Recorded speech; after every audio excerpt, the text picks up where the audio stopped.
Well, welcome to Wednesdays. Every Wednesday, my parents, who are not here today, unfortunately, they have to be in Chicago, they open up their homes and allow anybody and everybody to come and share a space of contemplation. And it is because of them that this space is possible, so let's gratitude to them. Every so often, we run into an inspiring individual like Subha Rao, and we invite them to share a few words of wisdom. I could say, boy, there's so much that one could say to introduce Bhaiji. This is Subha Rao, with respect, people call him Bhaiji.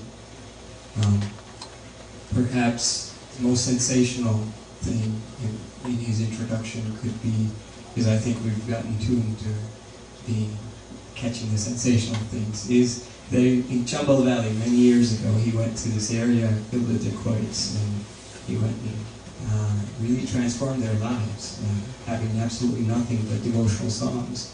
He went to these guys who would rob everybody, and went and told them, this is not good for you. And by the end of his tenure there, 634 I think was the count, they ended up turning themselves in, saying, here are my guns, give me my sentence. And they allowed them to take a scripture of their choice, and they said, I want to turn my life around. And that's something that says a lot about an individual when you can pull that off. So that's sensational, but what impresses me most is that those who follow his work know that he's received awards from the Prime Minister and the President, and he's written about in many places that Google can't even find.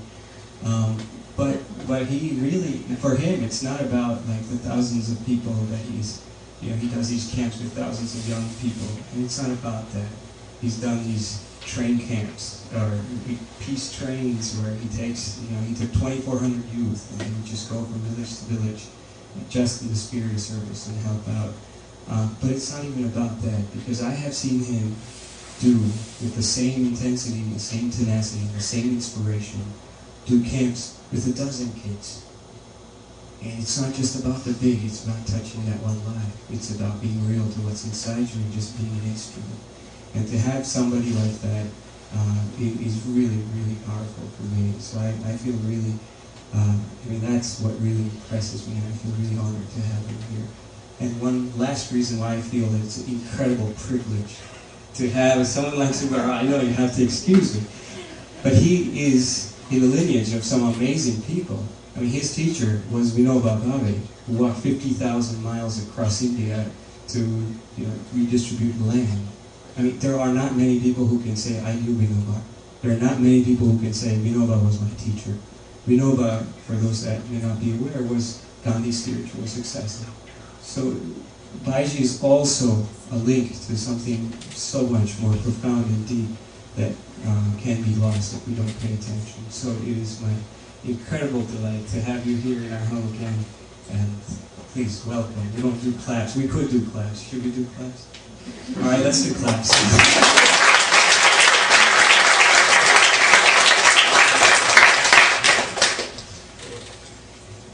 Thank you.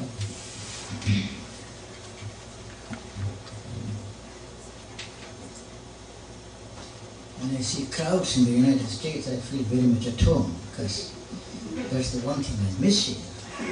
Motor cars, where are the people? So here I see people, so I feel at home.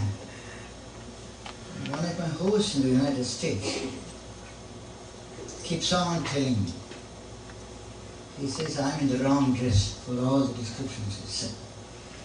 You must have a big beard, ochre cloth, things like that. Otherwise, who will care for you? He used to say. If you want you to be listened, you must have something strange. He said. But then I feel so comfortable in my dress. So, and people ask me, how did you go when you went to the bandits, the dacoits? Well, this was my dress. Half bag, shirt. But then, another question they followed with is, what did they carry? They had guns, all kinds of guns. In fact, I learned some of the name brands of the guns. Mauser, light machine gun. I did not know all this before I came in friendship with them. And they used to ask me, then what did you carry? And I said, I thought I carried God's name. And the potential I saw. Because when you think of the future of mankind, future of the world, I think it's very necessary that bad people must change into good people. As it is, I do not think that bad people are in the majority, not at all. Any institution, any school, college, town, bad people are not in the majority. Only a small handful of people whom you can describe as bad, thinking of the evil of others, more selfishness than others, and so on and so forth. But the problem in the world is the so-called bad people are organized and active. And the good people think they need not act. Dr. Martin Luther King used to say, the good man has no right to accuse the bad man of his badness if that good man is not active. I don't do anything. Something happens in my neighborhood, I say, well, it is not my concern. So bad people are active and good people are inactive. So how to make good people active is a big challenge for many, like all of us who are assembled here. Anyway, I thought to start with, let me demonstrate the weapon I carried when I went to the bandits against their guns. I used to carry a small string instrument also, but now that used to be big. So I have got a small instrument here. And along with that, I used to sing to them. Sing to them some very simple devotional song. One devotional song made by some Indians would have heard of a name of a Sant Tukadoji Maharaj, who passed away about 50 years ago in India, central India. A wonderful man, very unpresentable to look at, clean mustache on this side when it comes down, up and down there, clean shaven head, and not at all a melodious voice, but then when he sang, it was magic, because he put his heart into it. And because he never went to school, no PhD, so the language was very simple, which the common people could understand. So he made hundreds of devotional songs in Indian language. We call them bhajans in Hindi and Marathi. In fact, I had a camp in his presence. I said, a bhajan camp, songs camp, the whole day singing, because we took out 2 hours for work, and then it was all singing the whole day. So from him, I had taken one bhajan. It was an arranged meeting with a gang of bandits. In the Indian language, it is dacoit. Now it has come into the English dictionary. It's daytime, about 10 o'clock, 10:30 in the morning. And I went to meet them in a forest. They were about 25 or so. One of them goes up the tree with binoculars to see no police around.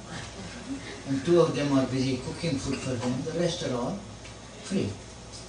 So they all sat around me. I told them, come on, let me sing to you before I do any talking. They said, okay, come on, sing. I sang one song from Sant Tukadoji Maharaj. And the song carries the message, oh Lord, I had gone astray for generations. Please accept me at your court. I have come back to you. Please accept me. I don't ask you for any money, any wealth. All I ask you is, may I be remembering you day and night. And then lastly, how lucky I am that I could come to you. After all the sins I have committed, I come back to you, please accept me. I am blessed that I am with you. So this is the kind of message that some carry. So I thought, let me, because he suggested that I may sing also. I said, very good. Oh, thank you. Thanks.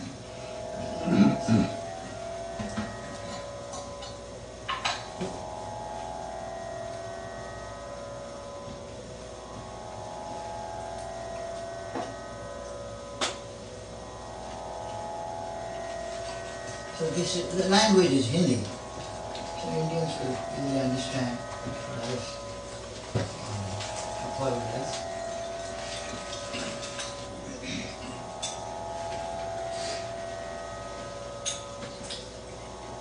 आया हूँ दरबार तुम्हारे, आया हूँ दरबार तुम्हारे, आया हूँ दरबार तुम्हारे, आया हूँ दरबार तुम्हारे, आया हूँ दरबार तुम्हारे, बहुत जन्म का भूला भटका, बहुत जन्म का भूला भटका, लगवा ले प्रभु चरण सहारे, लगवा ले प्रभु चरण सहारे, आया हूँ दरबार तुम्हारे, आया हूँ दरबार तुम्हारे।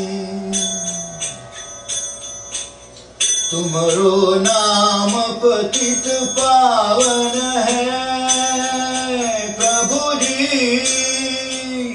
तुमरो नाम पतित पावन है, चहुदिस गावत सब जन जन है, तुमरो नाम पतित पावन है, चहुदिस गावत सब जन जन है, मुझको काहे सतावत मारे, मुझको काहे सतावत मारे, आया हूँ दरबार तुम्हारे, आया हूँ दरबार तुम्हारे। धन नहीं मांगू, मांगू न सत्ता, धन नहीं मांगू, मांगू न सत्ता, नहीं मांगू विषयन की ममता, धन नहीं मांगू, मांगू न सत्ता, नहीं मांगू विषयन की ममता, हे प्रभु प्रेम की दृष्टि निहारे, हे प्रभु प्रेम की दृष्टि निहारे, आया हूँ दरबार तुम्हारे, आया हूँ दरबार तुम्हारे। भाग्य बड़ा मन तुमसे लागा, भाग्य बड़ा मन तुमसे लागा,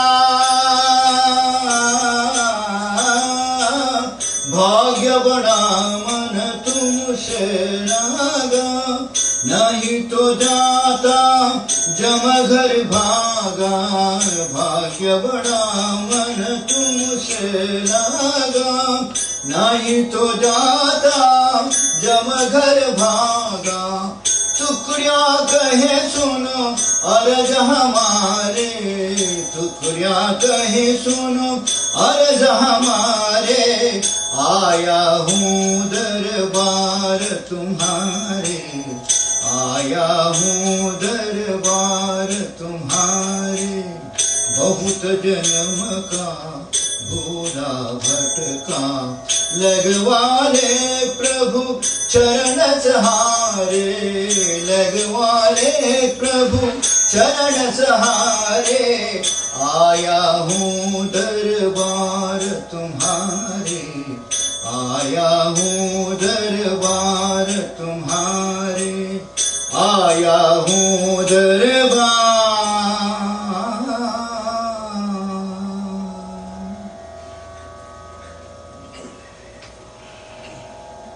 So as the song was done, I discovered the oldest man among them, the oldest bandit was the Muslim, Babu Khan.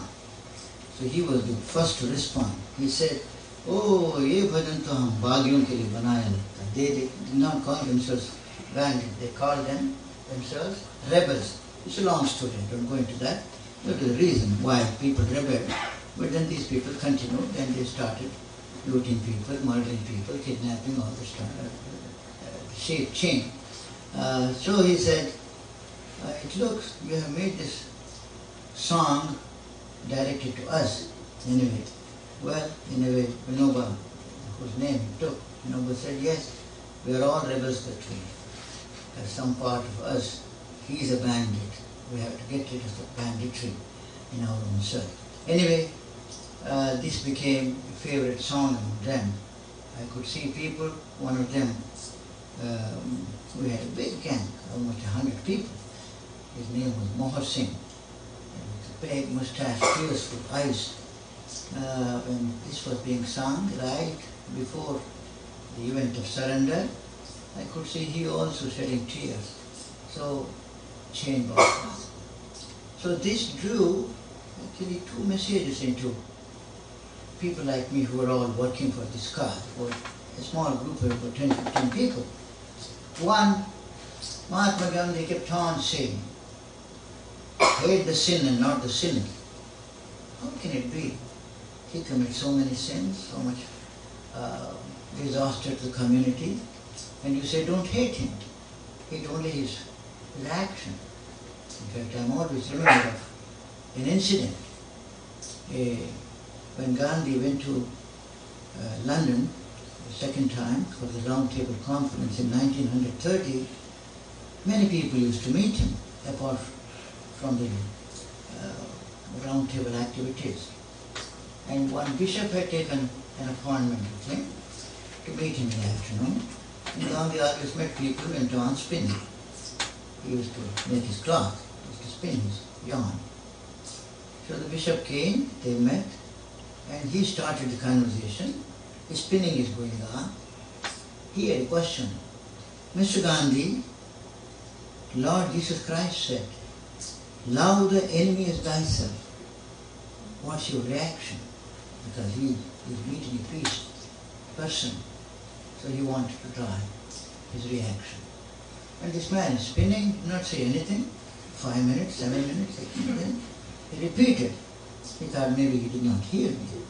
Mr. Gandhi, Lord Jesus Christ said, love the enemy as thyself. How do you respond? Gandhi said, yes, I did hear you when you said this the first time. I started thinking, love the enemy as thyself. Think and think I did. I found there is no enemy at all in my life.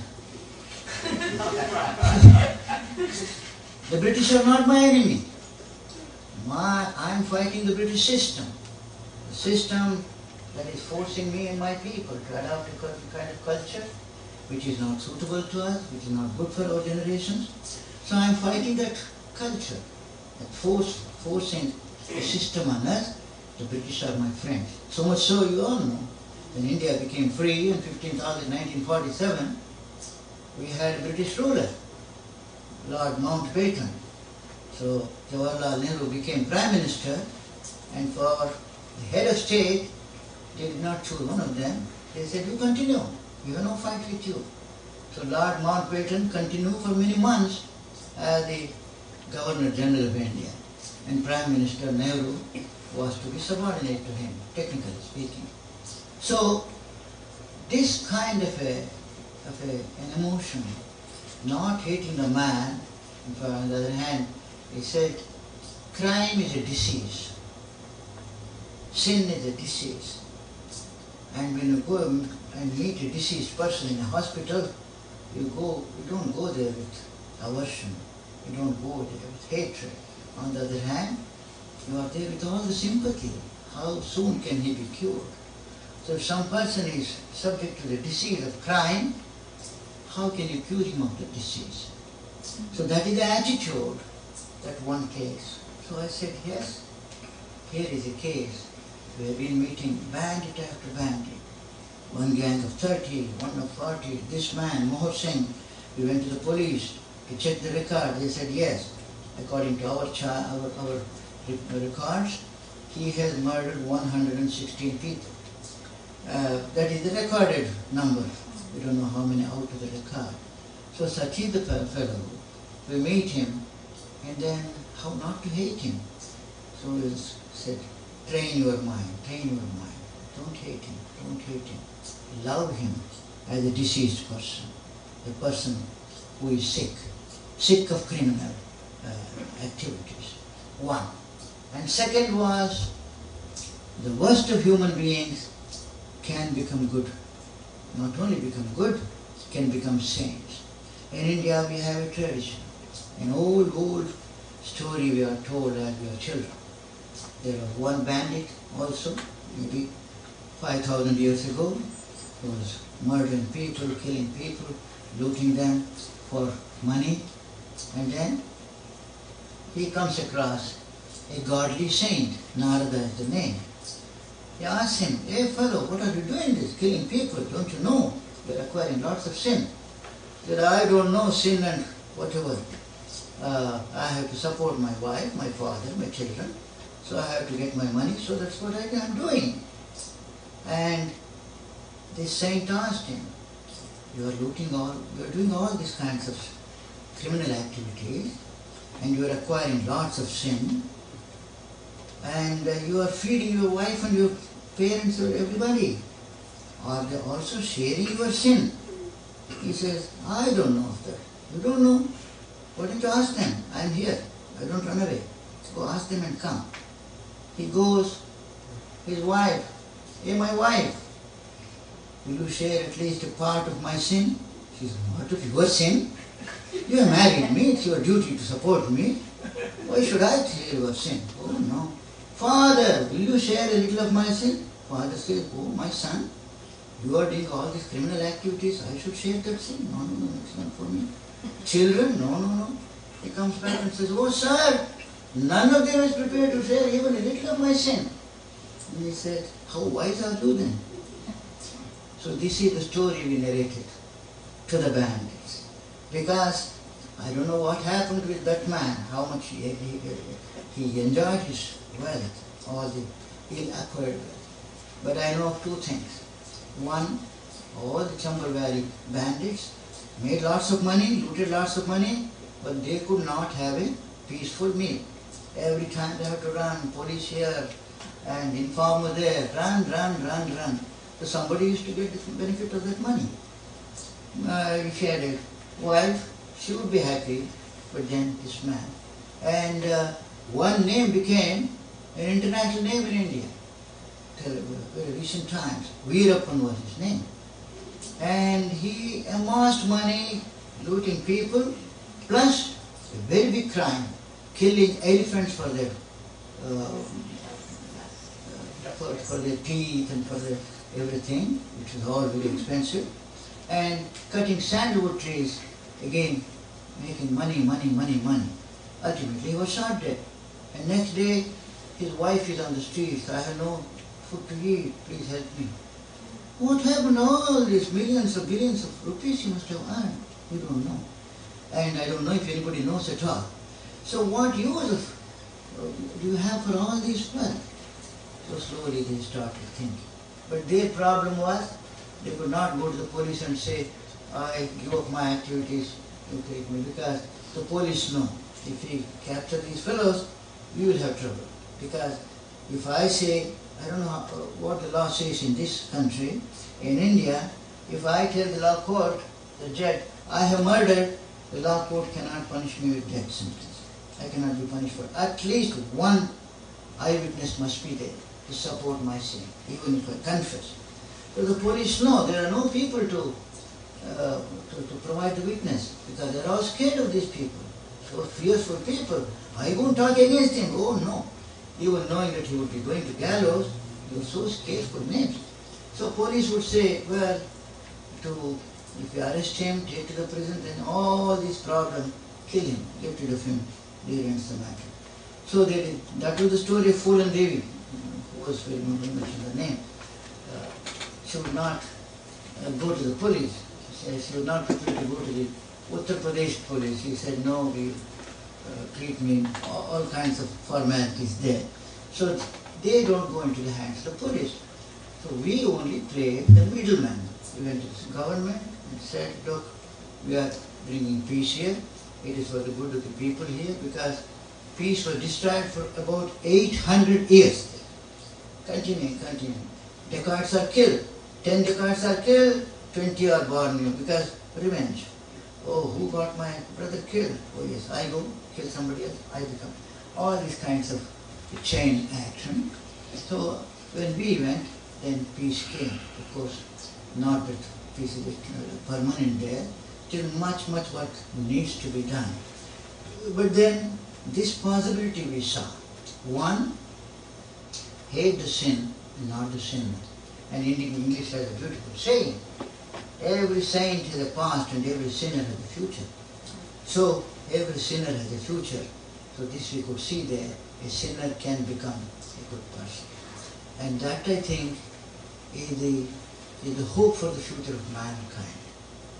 A man who has taken to criminal activity for whatever reason need not be written off as a criminal for life. They can be converted, but it requires efforts, and it requires society's help also for correcting people. So this possibility we could see there. But many people, even today when I was talking to the senior citizens, they are also about 100, one man was not convinced. No, what do you say? How can there be non-violence against violence? Violence has to be met with violence, and so on and so forth. When Gandhi brought the message of non-violence after his experimentation in Africa to India, there were many skeptics. And one close associate of Mahatma Gandhi brought a professor to him. He was a professor in the university. He said, come on, you are very brilliant. Such professors must join Gandhi. He said, I have no faith in all that he said. But then this man was very persuasive. His name was Kaka Kalelkar. He brought the professor to Gandhi and said, Gandhi, please take him also into your team. He was just new there. He had just begun his non-violent operations in Bihar. So this professor said, oh, Mr. Gandhi, you bring all this non-violent stuff and you go to villages. These illiterate people, they follow you because you are a big man for them. You have not become a Mahatma technically. You are a big man and you have done this and that in South Africa, and people say they accept you. But I am a professor. He said, so what? So what? I am a professor teaching history to my students, and I can produce 200 years of history. Printed books, authoritative book. 2,000 years. 2,000 years of history, there is not one single instance of any nation attaining independence through non-violence. Soviet Russia had to fight. United States had to fight. France had to fight. All nations have had to fight for their independence. And you say India will gain independence through non-violence. How can a professor accept you? And Gandhi's language was simple and more direct. And the simple language was, but my dear professor, why do you think the last chapter in history is already written? 2,000 years of history, no incidents of any nation getting independence through non-violence, but why do you close the chapters? Let us add a chapter. And when that chapter is added, you professor will teach your students also. 2,000 years there was no non-violent resistance, but then after 2,000 years an experiment went on in India and it succeeded. You will teach it. Okay, you go your way, I go my way. The professor said, oh, here is a man who has a message not only for the villagers and illiterate, but also to the professor. And that man became one of the best exponents of Gandhi's philosophy, and his name was Acharya Kripalan, many of you have heard. They have written beautiful books on Gandhian principle. So Gandhi used to encounter all kinds of opposition to what he taught. But then, even today, there is a lot of skepticism. But then, what kind of a world are we going to expect for the future? Will it go on like this, fighting? They fought 2000 years ago with swords, then came the gun, then the bomb, and today the nuclear weapons. And future, well, I think it was Einstein or someone said, the third world, I don't know how it will be fought, but the fourth world will be fought with stones and sticks, he said, because the third world would have destroyed the whole mankind, and then they would have to invent another war weapon, all that he had said. So we would not like that to happen to our children. Then what is to happen? As an Indian, when I look at history, world history, during the last 60 years, after 1947, 110 nations in the world have acquired independence. 110 nations have come. Most of them in Asia, South Africa, Africa, and South America. And we rejoiced. Every small nation become independent, we rejoiced. How noble a feeling that a mass of people are independent today. But then that rejoicing, unfortunately, has been cut short. In many, many nations, our own neighbor, for instance, Pakistan, I had 23 boys and 7 girls from Pakistan in my recent camp that I had in Delhi. And we had a prayer meeting at the spot where, I don't know how many bombs it was, bombs had killed some 20 people. And these Pakistan friends also were sitting there. Such a beautiful, peaceful atmosphere. A mass of about 6,000, 8,000 people in a cramped place and doing all religious prayers. I said, there is so much potential here. And the Pakistani friend said, yes, you are free, you can have meetings like this. In Pakistan, we cannot do this because we have a dictator. Not just a dictator, a military dictator.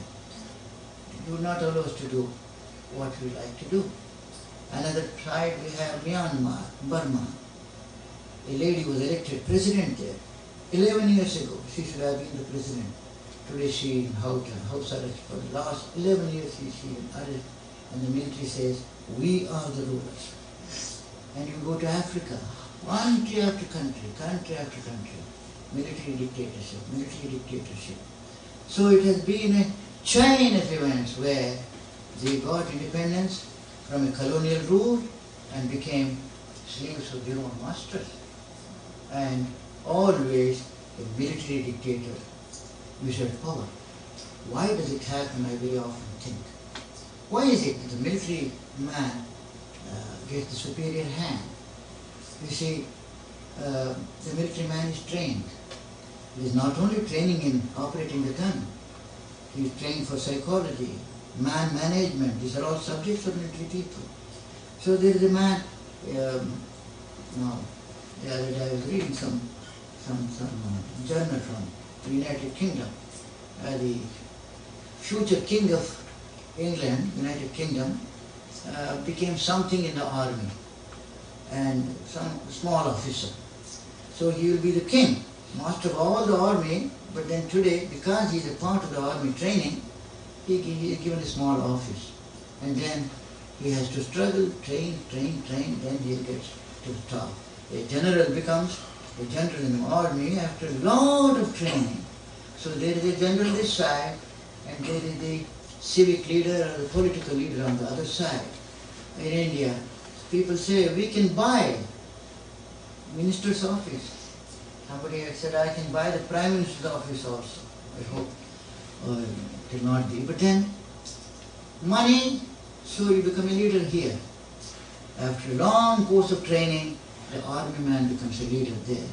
So when there is a balance of power, the military man is always superior. That is what has happened. So what alternative then? This word alternative comes again and again in recent discussions. What is the alternative? Alternative, I feel, is if the military man is being trained, the civil person also has to be trained. But then the army man is being trained for killing. So gun is his training. So he takes the gun on his shoulder, left, right, that is his training. And they have a definition. Drill is a shortcut to discipline, that is the military. I went there to get a little taste of what this army all about 50 years ago. So today, what is the alternative? I say the civilians, the citizens of nations must have their training also. And what is that training then? It is not the gun, because they are not to be prepared for fighting. In fact, on the other hand, they have to be trained for peace. Then what is the training? 1 hour sitting here in this small hall, I was thinking, well, this is one kind of training. Because when the United Nations were made, it was made in a hurry, put an end into war. But even then, many useful statements came there. Mere absence of war is not peace, they said. Very correct. India, Pakistan are not fighting, but then we cannot say there is peace between India, Pakistan, unfortunately, today. So then, it has to be active cooperation. That is peace. So then, what is this active cooperation? Then they said, well, there will be a World Health Organization, cooperation in health, bettering health of the people. ILO, labor organization, better labor conditions, and trade organization, so on, so on, so on. And then came the UNESCO, United Nations Education, Scientific, Cultural Organization, and they introduced a beautiful sentiment in the charter of the UNESCO. And that was, war begins in the minds of men, and hence the defense of peace must be constructed in the minds of men. So where do you fight war? It is not in the war field, it is here you have to fight. If ugly idea did not come into human mind, there would have been no wars. The Time magazine, the other day I was reading, during the last 4,500 years, there has been 14,500 wars in the world. And some years ago, I remember the Stockholm Institute of International Peace. They come out with many kinds of statistics. And I noted the world spent, at that time, I think it was 7 or 8 years, the world spends 4 followed by 14 zeros dollars for warfare every year. And now it must have been added. Instead of 4, it might have been 8 or whatever. So much money being spent for war. And I go country after country. The first country I went, when I went out of India, was to the Soviet Union. At that time, we had the Soviet Union. Moscow I went in 1956. And whatever they did, they all was massive scale. And they had banners, much, maybe 4 times the size of this hall. Huge banners. And the most common banners were Mir и дружба, Mir и дружба. In Russian, Mir is peace and družba is friendship. So Russia was speaking so much of friendship at that time, during that Cold War time. And then I can come to the United States, peace, we shall make peace between Iraq and Iran and Israel and all other countries, Pakistan and India. We will make peace everywhere, supplying weapons and then making peace. But then they say peace. The United States says we want peace. And I go to Pakistan, the very word Islam means peace. So peace everywhere. And in India, everything, even before we were eating, Rahul Bhai used to conduct the whole camp, and just before eating, all the kids would say, Shanti, Shanti, Shanti, peace, peace, peace, and then we start eating. Every nation speaks of peace, and then go on spending an enormous amount of money for making even a poor country like India, where we cannot feed some 300 million Indians don't have 2 meals a day, and such a poor country we are spending. Last year, this year's budget I saw 83,000 crores of rupees. I don't know, it had to be many millions of dollars for warfare. We don't call it warfare, we say defense. So, and defense in the budget which nobody can question. Somebody will fight, why do you spend so much for education? You can reduce here, why irrigation, this, that. Everywhere people can question. Defense? Yes, okay, it's passed. So then, so much of peace and so much preparation for war, and where do you begin this peace initiative? So when 50 people, 100 people sit, 1 full hour, I admired. In fact, last time I had come here, I think 2 years it was, and I said, well, can they continue? I see this, wonderful. And today I come after 2 years and you are continuing, and not only continuing, your number is growing.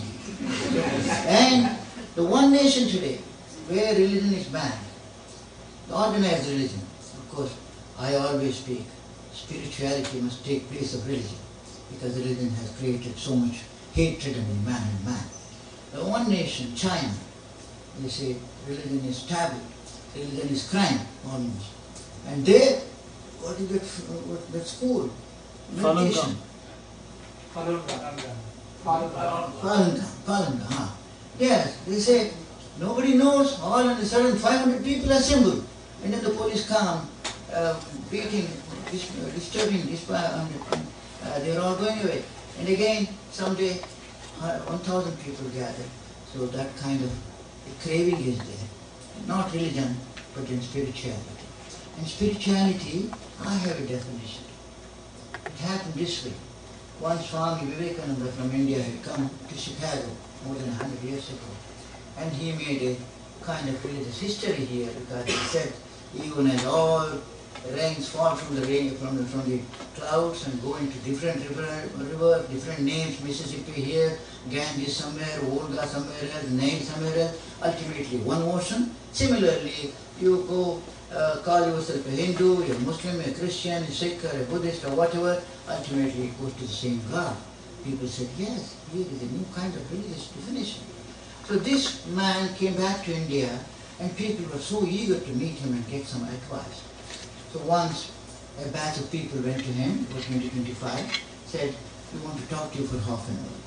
And Swami Vivekananda asked them, where did you come from?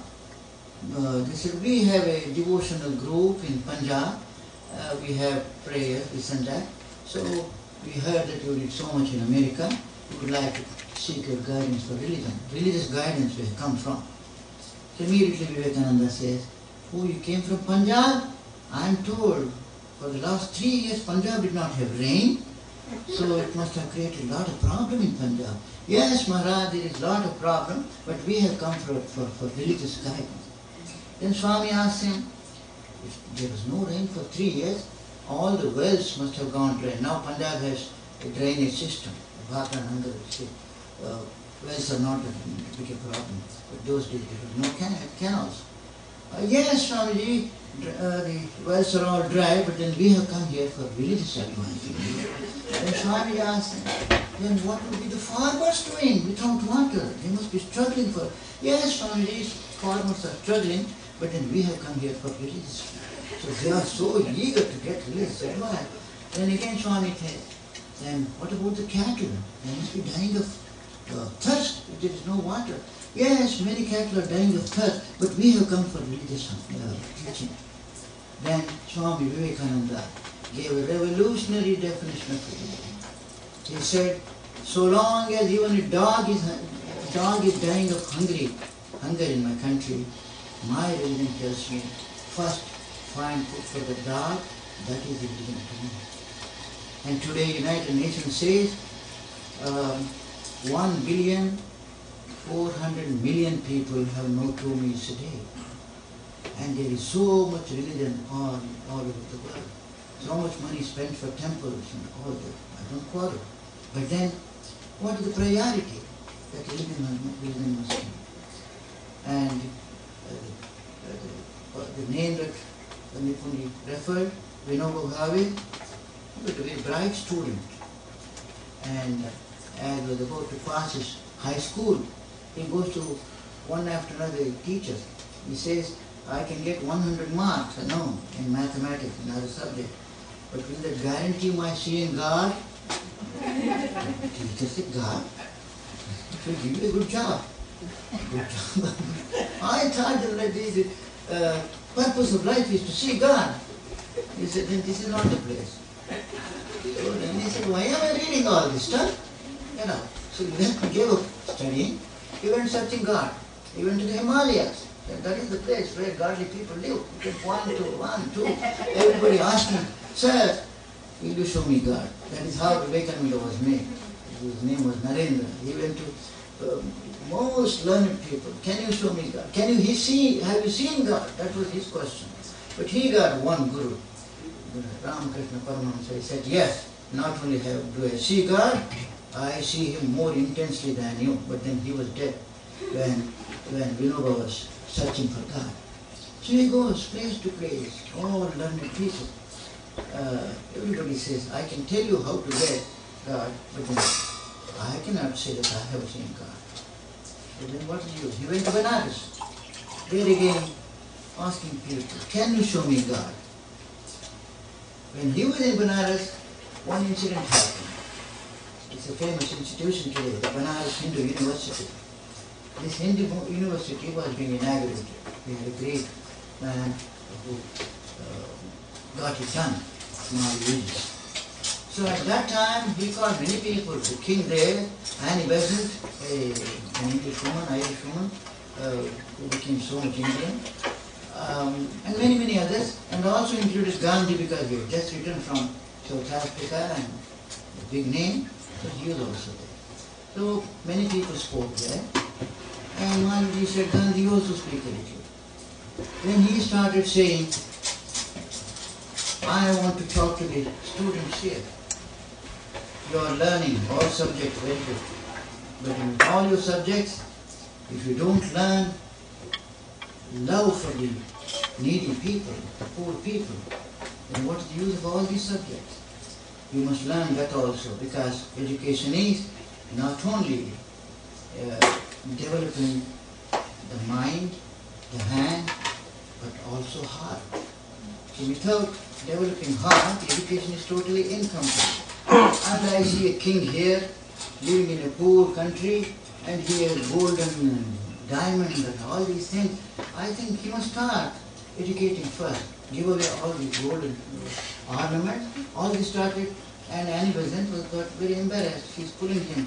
Please, please, please. And he asked the students, look, I am asked to stop. Shall I stop? Students said, no, continue. So Vinoba heard this. Well, this is a strange man. He sought appointment. He went to Gandhi. He said, I am searching for God. Gandhi said, I cannot tell you, I cannot guarantee God's sight to you, and I cannot also tell you that I have seen God, but I have experienced many experiences in my life which convince me there is God. And all that I can tell you is, try to see God in every human being. And all the more, the beautiful word had been coined by Swami Vivekananda Gandhi took up. Daridra Narayan. See God in the poorest of the poor. And then worship that God. And that is the shortest cut to God. Vinoba says, I was searching for two things. One, I was very impressed by the revolutions in Bengal. They were killing, they were struggling, going into the rallies and all that. I was impressed by it. Then I went to Himalayas. I was very much impressed by the peace that I found in the Himalayas. So I was searching, where can I get peace? Where can I get revolution? He says, when I went to Gandhi, I could get both of them here. The peace of the Himalayas, the revolution in Bengal. It was not because Gandhi's non-violence was not sitting idle, not passive. It is positive action. And he always said, never be cowards. Cowardice is worse than violence. If you have to choose between violence and cowardice, go for violence. To that extent, not that he advocated violence, but then he said cowardice can never which non-violence? So non-violence is only for the brave, just to say. Well, I feel like going on talking. God says, what are you doing? Let me conclude. And when we conclude, fully appreciation of this group. And I see possibilities for the future of humanity. Because this must spread ultimately. And this will spread not through the gun. Many religious leaders thought, take the gun and spread the religion. Unfortunately, they made the whole world irreligious. So on the other hand, this must spread through love, through just kind of example. I hope there will be many groups like that, which can sit for 1 hour, if not 1 hour, maybe smaller time also, and just contemplate. And when you do that, yes, now again we conclude with the saying, sitting straight. I used to ask children to sit straight in my camp, and for 10 minutes it was very difficult. I brought all of them here and said, look, this is the way I sit. So, and then I used to tell them, do some deep breathing. Every one of us is breathing about 22,000 times a day. And here you breathe for 1 full hour, being aware of that. And second, we do deep breathing, deep inhaling and deep exhaling. We inhale pure air, our lungs take the oxygen, the whole blood system is pure, purified. And the air becomes carbon dioxide, which must be thrown out, it is harmful to our body. And the trees take out all the carbon dioxide and give us back oxygen. There is a noble service the trees are rendering life. So we take in a full measure of oxygen. We empty the lungs, all the carbon dioxide going out, making full place for oxygen to come back. And the trees are helping that. And as we inhale, let us feel we are inhaling strength. I am becoming stronger and stronger as I breathe in. And as I breathe out, I feel I am sending out currents of strength around the world. I am making the world strong. Let us breathe in purity. The world needs pure people, pure in mind, pure in thought, pure in speech and pure in action. Let me be one such, and let me breathe out purity, spreading the currents all around the world. Pure earth. Let us breathe in peace. I am the pillar of peace in the world. It is all things. Let us send out waves of peace into the whole world. Let us breathe in joy eternal, bliss. I am the center of bliss. Let me send out waves and waves of joy into the world. The whole world, eternal joy.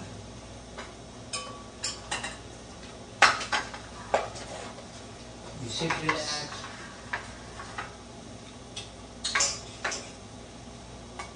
Think for myself, who am I? All religions have said, who am I? Hindu religion said, Aham Brahmasmi, I am the supreme Brahman, they said. Christianity said, the kingdom of heaven is within you. Lord Buddha said as he was leaving his body, his disciples, he said, Attadipo bhava, consider yourself the light that you are seeking for. Guru Nanak said, Man tu jyot pehchan, O mind, you are the flame, or life that you are seeking for. Islam says, realize the self, that is the way to realize Allah. All religions have said, I am the Supreme. So how noble I must be, how strong I must be, how courageous I must be, and how loving I must be, distributing all these beautiful qualities in the world. From here let us send out our mind to the whole world, 7 billion human beings, men, women and children. May they all be happy, may they all be healthy, may they all be peaceful. Billions and billions of animals, let us send out goodwill to all of them. Be happy, be healthy, be peaceful. Billions and trillions of saplings to trees, greens, may they all be happy. So every day, let's spend a few minutes just to wish goodwill to all the universe. That is the way that we can be happy. Please say after me, may all be happy. May all be happy. May all be healthy. May all be healthy. May all live auspicious. May all live auspicious. May no misery come to anyone. May no misery come to anyone. Om peace. Om peace. Peace.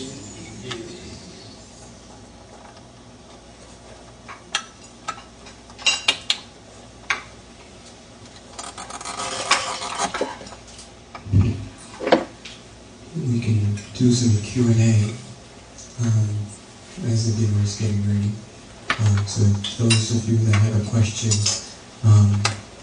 unfortunately I do have to say that this is not a time for dialogue, so if you have a question that can be summed up in 20 seconds, that's a good time to raise your hand.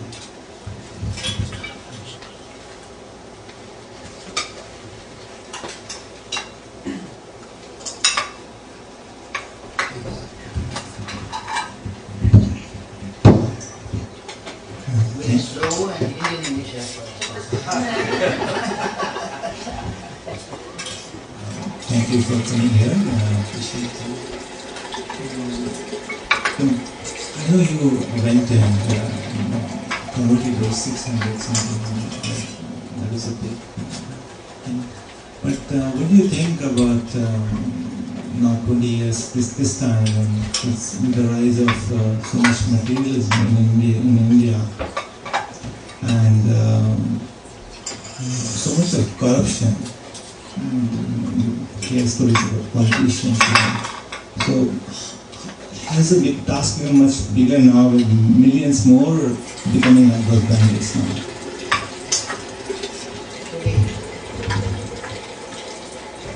The forest records responded to a call, and a group of 15 people was enough for them. Now, the sophisticated bandits are spread all over. And for them, 15 people are not enough.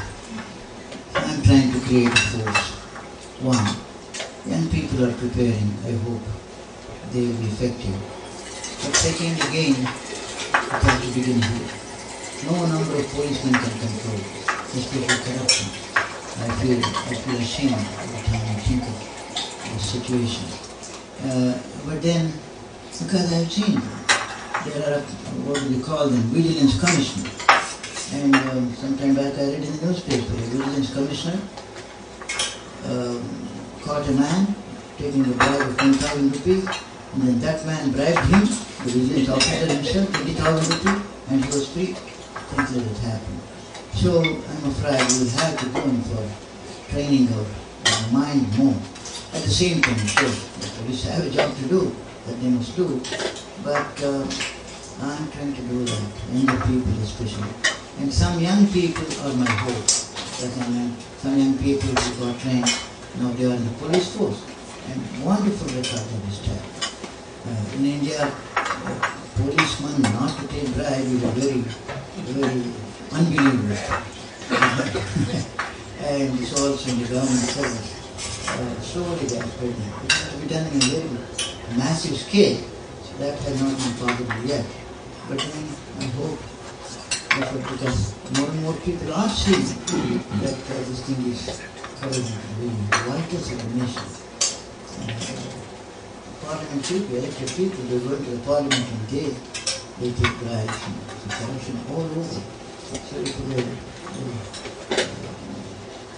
massive disease. Try to help. Rahul, when we're ready for passing it out, we'll just take a 4-minute break and everybody can just pass everything. Is there another question? Yeah.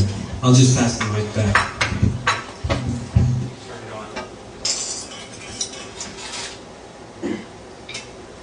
There's some people recording, so mic is good.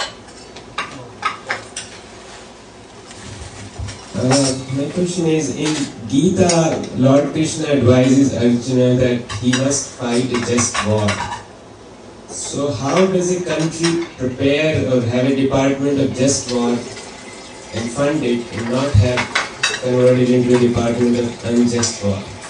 I mean, or do we not ever need any department of war or defense at all in a country? If it is going to be a violent war, it cannot be a just war. So it is a non-violent war, yes. And Gandhi considered Gita as his mother. Every time I have a problem, I go to Gita, he said. And Gita has said, fight. But I think if Krishna had lived today, perhaps he would have been thinking differently. Actually, 3,500 years is the age that was given to Gita. And what Gandhi took from Gita was, one is the kind of worship. Krishna said, for worshipping you need not go into the temple, you need not go into the cave, you can worship sitting here doing what you are doing. And two, the philosophy of detachment. Wealth does not spoil you, it is attachment to wealth that spoils you. And third, even when you fight, your mind is not disturbed. How can you keep your mind undisturbed when you are fighting? And the methodology of war has been changing. So I think for future war, the method must be non-killing. Because killing somehow, I'm afraid, that does not go with civilized human being. So this must go. I wish Lord Krishna came back again and started giving his new lessons. That's the mic over there.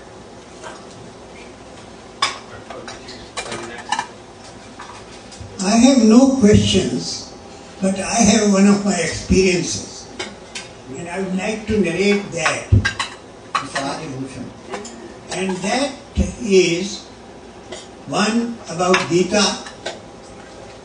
I believe when Lord Krishna said, Arjun, who are you to kill? See that these are all dead. He shows that great thing.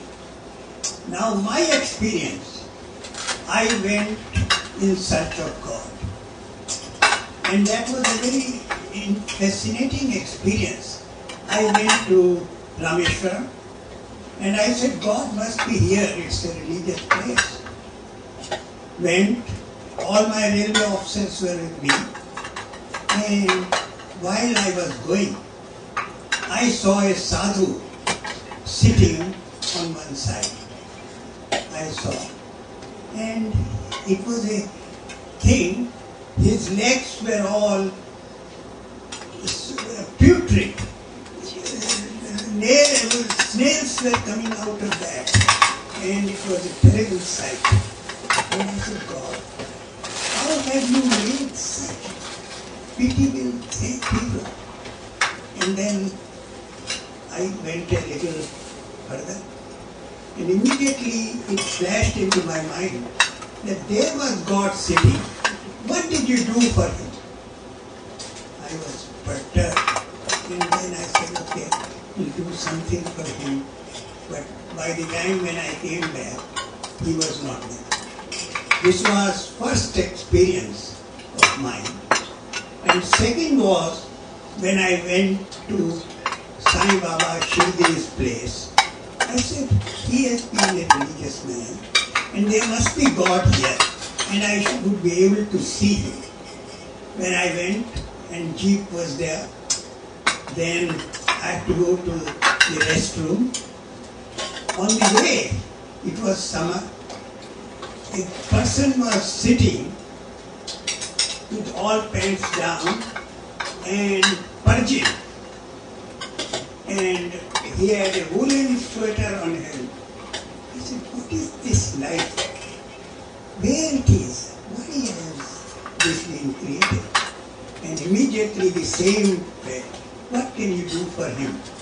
And then I thought that unless you can feel the pangs of the lowest of the lowly, unless you can feel what is in them, you cannot see God.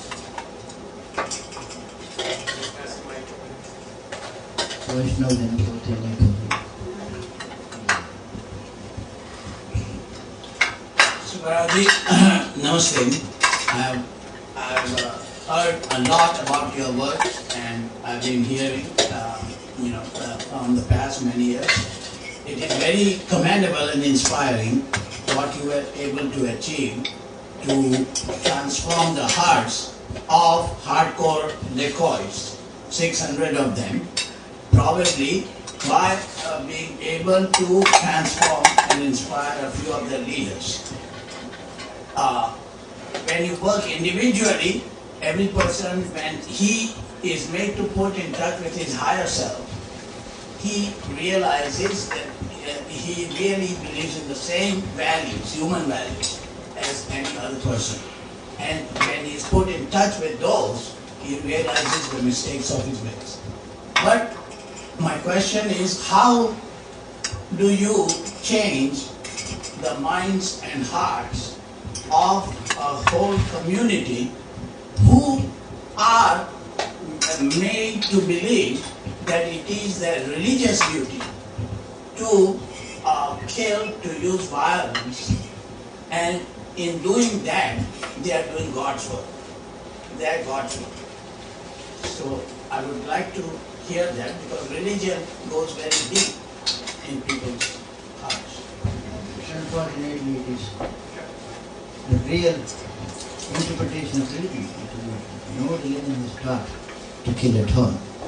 Even jihad. You see, somebody put it this way, Hindu religion is all about killing one's own relations. I said, what? What is Mahabharata? Dronacharya, the teacher, Karna, the brother, Duryodhana, another brother, Shakuni, the mama, everybody have killed. So that is not religion. So we also have to learn lesson. This is not our religion. So all religions have this. In fact, Protestants and Catholics have fought. Shia, Sunni have been fighting, and within Hindu religion they have been fighting. All religions require reformation, and that's a great task that is. So my expectation is the young people will do better, but then unfortunately the message must go to the young people. That's my experience, because the same kind of young people come into my camp. You come into camp? And they see just a little hint. This is not just a body, but there is something, and I tell them. I go to Kerala, I see a small boy, 11 years, 12 years. He drives an elephant. If the elephant wants, he can crush him in no time, half a minute. So hefty. And it's a small, lean boy. So that means the boy has something that the elephant doesn't have. Physically, he is nothing. But then human beings have been given some extraordinary dimension of strength. And this strength, and here human beings also have been given the discrimination, which is good and which is bad. So we must train our minds to do the best, and that's what we do. This is the best way of training, sitting silent and then thinking for oneself, how can I do better, how can I do better, how can I achieve that supreme status to which I am destined to. Ultimately, actually, our philosophy says everybody must go there. It's a question of time, they say. What we do is that we take ourselves to that highest status, and real religion, actually, this I keep on repeating. The problem is, talking religion gives a lot of problem. Living religion, no problem. So we don't want to live religion, talk, then hatred comes. So living religion is necessary, real religion. Nipun, can we pass out the food? Take a 2 minutes before the next Hold on for just a minute. So how should we do this? We'll just pass the food. We'll pass so it forward. many here. So Yeah. we'll just pass. So we'll come from the back and then pass it So forward. many thanks to you before I close. It's been such a wonderful experience. Even with my half friend, I could sit with you for so long.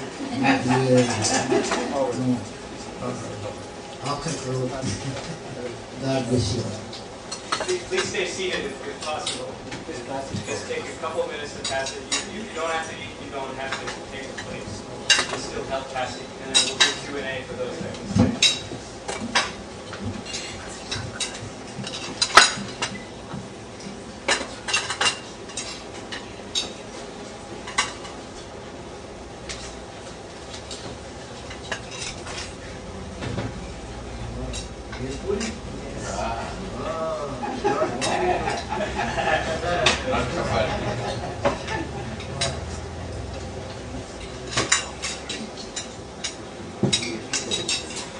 This is vegan also, so for those of you that don't have dairy. It's coming back. Feel free to start.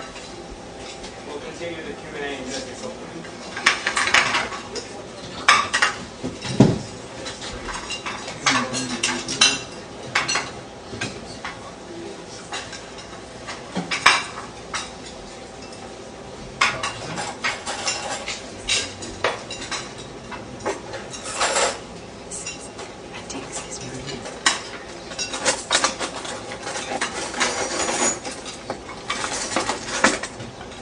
We don't know how to get it out there, but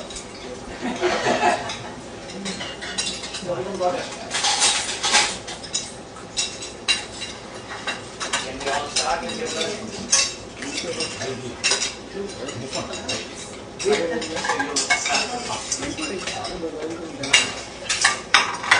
Plus you'll need to talk more. It's tough period. Shall we start Q&A? Restart. There's a question there and then here and then Namaste. Can you advise us how we can help change the minds of young people wherever we live today so that they can create a better future for all mankind? Thank you.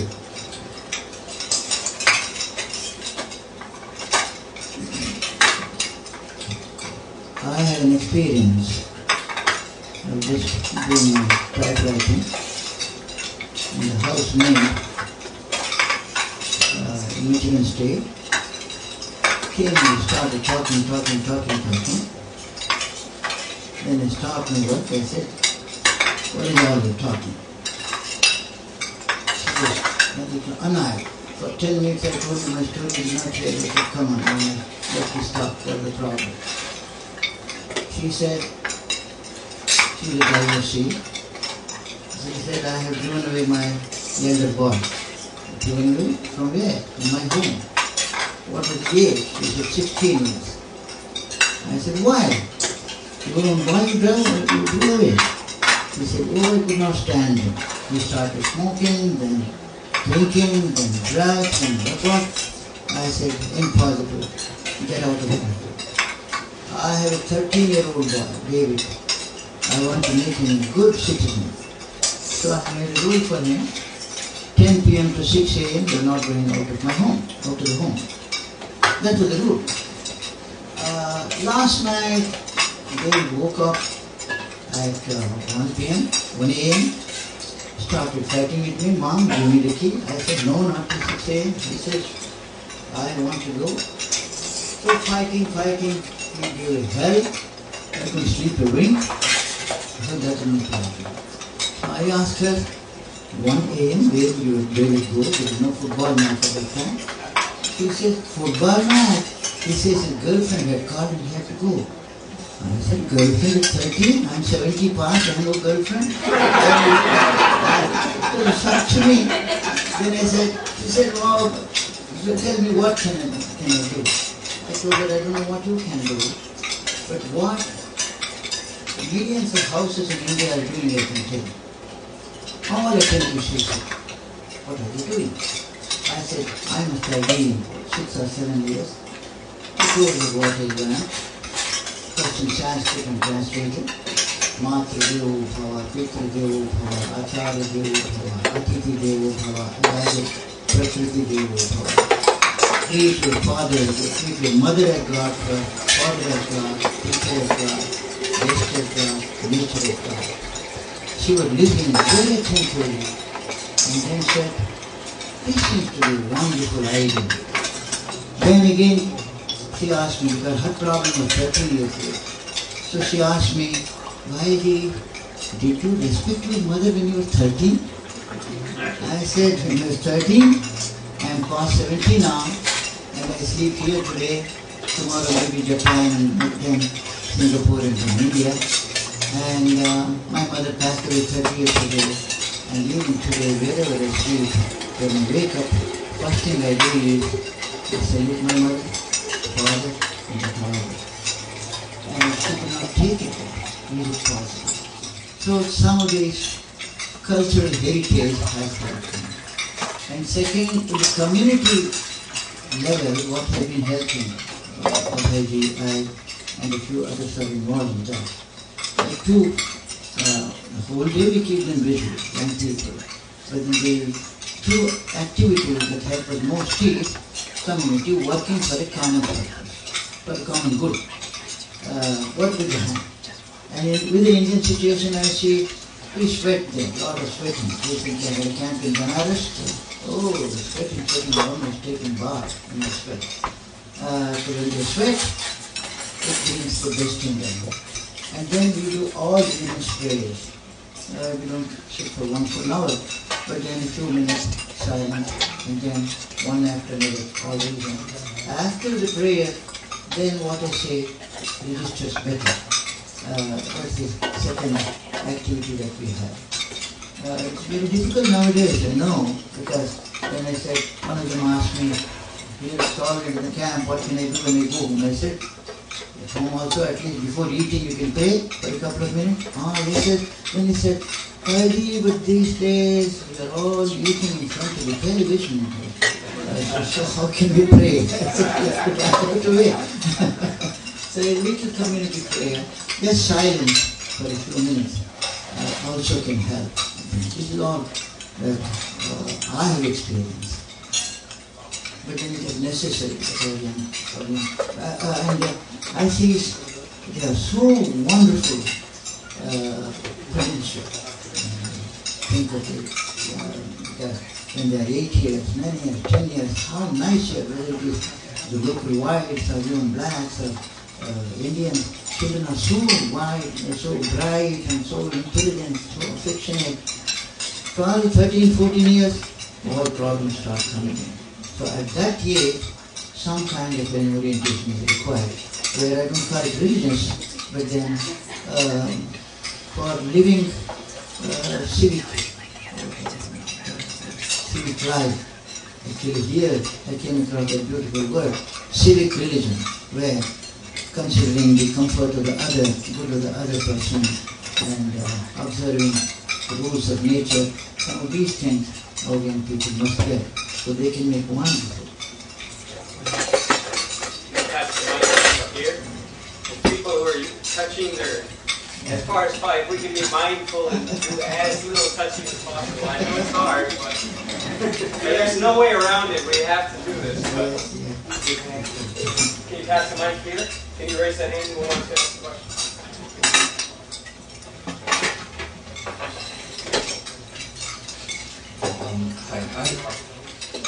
not a question as such, but more of a statement. And you mentioned a lot of wars happening and fighting. And the thing that I wanted to mention was that the corruption you mentioned in India happens over here as well. It's given a different name. It's called the lobby organization. Where the lobby organization, like the political system over here. In India, you have corruption, where you get the prime minister's office and buy it off. But over here, we have a more legalized system of corruption. It's called the lobby organization. And one of the things that happens over here is that we have a system. We don't have a system of government for the people, by the people. There's a government run by the corporations. So one of the large industries like the defense industry, they bribe the government, and that's why we have so much money being spent on defense and ammunition. That leads to more money. Actually, what people in India suffer is the corruption at the lower level, day-to-day life. Here we don't find it. I was working with a bhikshu in Japan, Tokyo.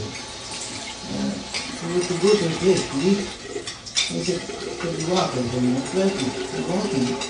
As we walk, he said, "If I don't mind, I have a 10-minute job in this office." I said, "The whole day, please.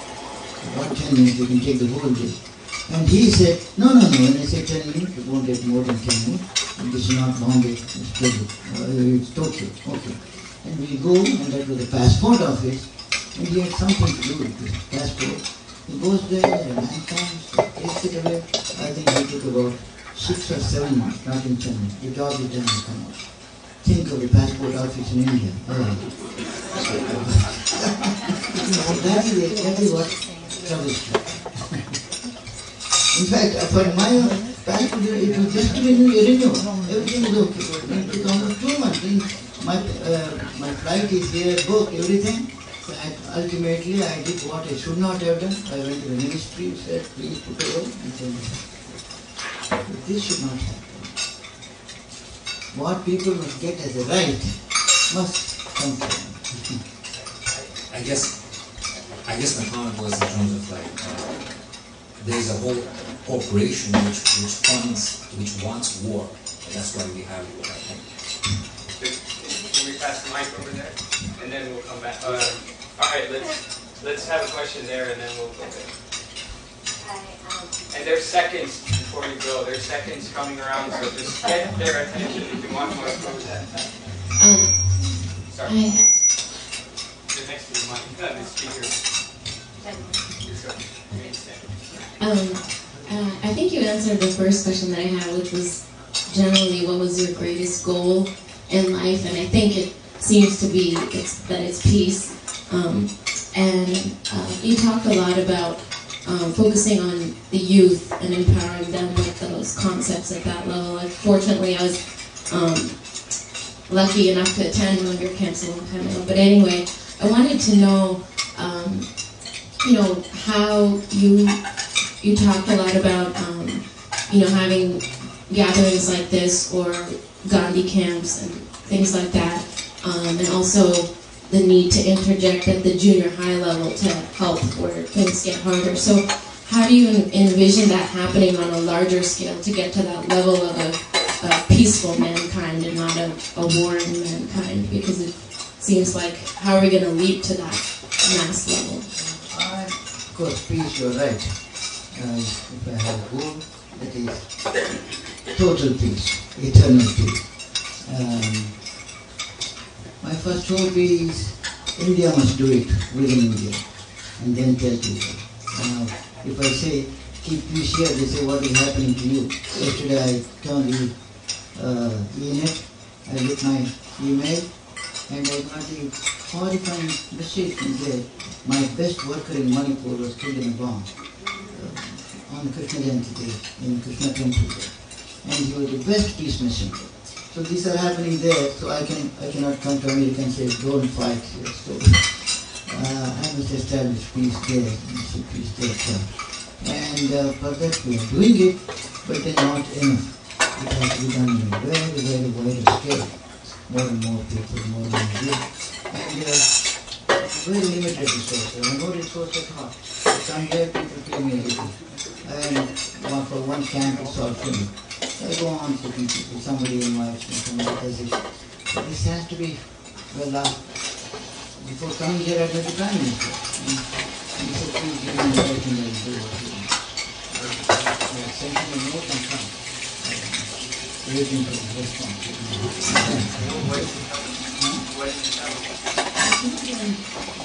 Giving me facility, not me, people like me, because we have a great big dream.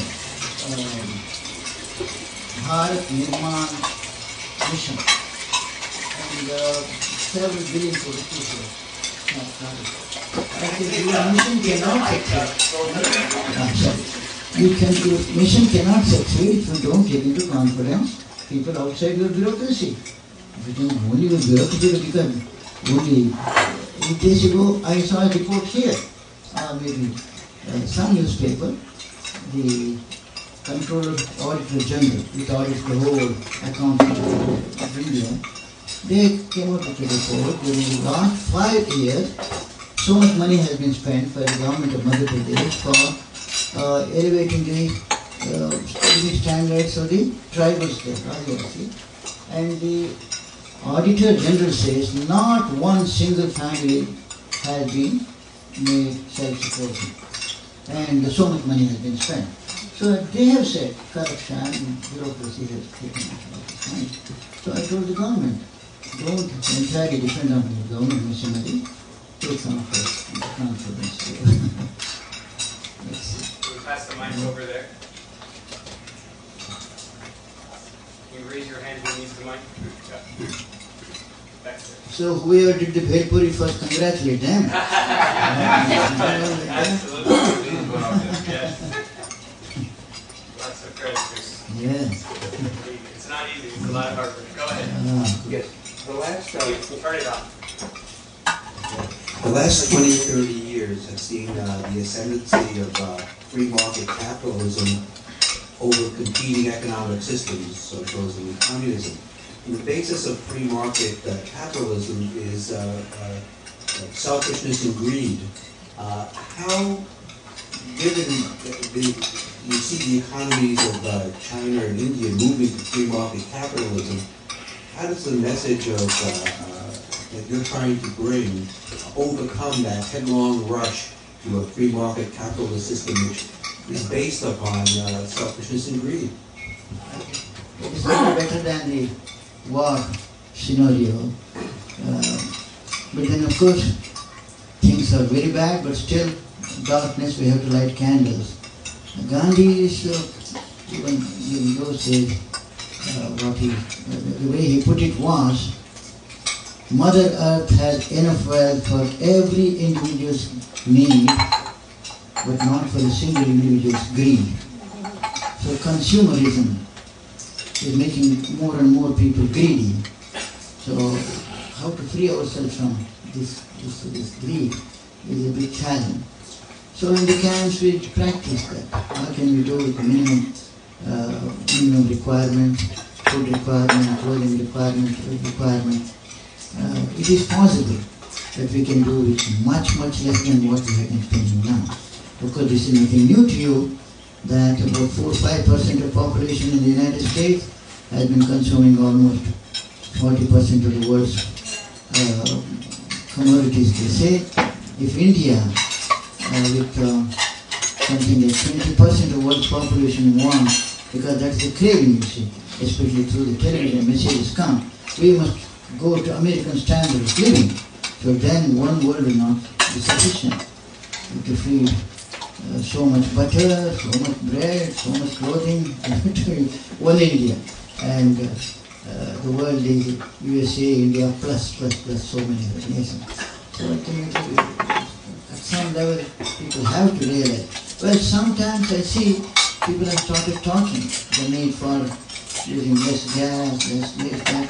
Of course, not enough, but then still, slowly there has been a sense of awakening for the need for putting an end to consumerism as such. But when it will succeed in total, I don't know. Let us hope for it. Spread the message of hygiene. You must be on the answering side. See. I think some people asked about Gandhi camp and they asked about helping Bhaiji's work in India. I will send by email to Nippon, you can distribute to your group. The Gandhi camp of kids is in Urima, the Vedanta Society. Nippon, you've been there, 2,200 acres, and we take about 40 kids. So those of you who have children 10 to 17 years in age, will be happy to have participate from multiple, not just Indian origin, kids from all over. Please, we would love to have you. Second thing, Bhaiji's work, Indians for Collective Action, which is a tax-deductible organization, 100% tax-deductible, has been supporting Bhaiji's work. People do donate, and I will send you the information how, if those of you who so choose. Because he leads a lot of camps in India, hundreds and thousands of youth have benefited from it. I think it's contributed very positively to peace and community in India, and has really helped develop the character of young people and to spread the message of peace and love that he has given. Thank you. Do you have any other comments, thoughts, questions? In the ancient script, in scripture, there is Taittiriya Upanishad in India, which is all about the education system in the ancient days. There, what a beautiful way they have. The teacher tells his students, you go on asking questions, I go on answering them. And if I'm stuck any time, you and I together will find the answers. So that was the way they think. Not now. Now it is all, he goes on speaking and the student goes on listening. But that is the way they had it. So it is not a situation if you are asking questions and my answering. We have to find answers to many, many problems in the world, and let us hope we will succeed in that. Many, many thanks to God. Before we end, Bhaiji, there's a couple here, and I want to thank them because they make these Wednesdays and many things possible, Raghu and Nisha. But the way I will thank them is by stealing one of their questions that they ask a lot of people. They go up to people who are serving the world and they say, if you had a wish list, a wish list, 3 wishes, they ask, what would they be and how can we participate in making those wishes possible? What would you answer to that? I heard a beautiful story. The man went on meditating. God was so pleased. He came and said, oh my devotee, I am so pleased, ask for any boon, you will get it. And the devotee said, God, I thought by meditating on you, I will be free from all wants. And you say, ask me for a boon. God said, oh, wonderful. I am so appreciative of you. So you, without asking on my own, I will give you 2 boons. What are they? One, just see.